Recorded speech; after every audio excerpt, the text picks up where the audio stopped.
اللہ ہم سے قبر میں پوچھے گا کہ تم نے وہ توحید جو قرآن میں ہے لوگوں کے سامنے بیان کی تھی کہ نہیں کی تھی، ممبر پہ حق ادا کیا تھا کہ وَمَن يَدْعُ مَعَ اللَّهِ إِلَٰهًا آخر، جو اللہ کے سوا کسی کو پکارتا ہے اللہ نے اس سے حساب و کتاب لینا ہے، اس کو نہیں چھوڑے گا اللہ۔ تو کیا تم نے ممبر پہ لوگوں کو بتایا تھا کہ صرف یا اللہ مدد کا نعرہ لگے گا؟ اللہ نے وعدہ یہ کیا ہے کہ مشرک کی میں کسی قیمت پہ مغفرت نہیں کروں گا،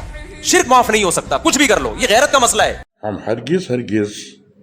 یا اللہ کہنے کے مخالف نہیں ہیں، لیکن ان معنوں میں نہ کہو جن معنوں میں یہ یا رسول اللہ کہنے سے منع کرتے ہیں، یا علی کہنے سے منع کرتے ہیں، یا غوث اعظم کہنے سے منع کرتے ہیں، یعنی یا اللہ کے لفظ کو جب ان سے ملا کر یہ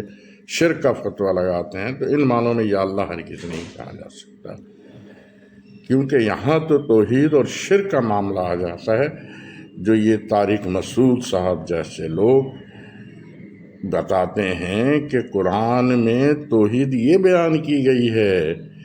کہ اللہ ہی کو پکارو، یعنی یا اللہ مدد کہو، تو اس معنوں میں کہیں بھی قرآن میں یا اللہ مدد نہیں آیا ہے۔ لہٰذا ہم اس چیز سے اس لیے منع کرتے ہیں کہ قرآن میں جو پکارنے کی، دعا مانگنے کی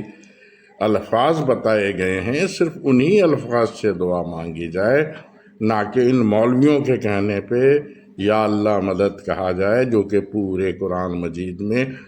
اللہ کے لفظ کے ساتھ یا کہیں بھی نہیں آیا۔ تو اس لیے ہم منع کرتے ہیں، اور یہ ہم ان سے سوال کرتے ہیں کہ تم جو کہتے ہو کہ اللہ کے سوا کسی کو نہ پکارو، اللہ کے سوا کسی کو نہ پکارو، اور اس سے مراد یہ لیتے ہو کہ صرف یا اللہ کہو، یا اللہ مدد کہو، یا رسول اللہ نہ کہو، یا غوث اعظم نہ کہو، یعنی بندوں کے ساتھ یا نہ لگاؤ، تو ہم اس کا چیلنج کرتے ہیں کہ تم قرآن میں دکھا دو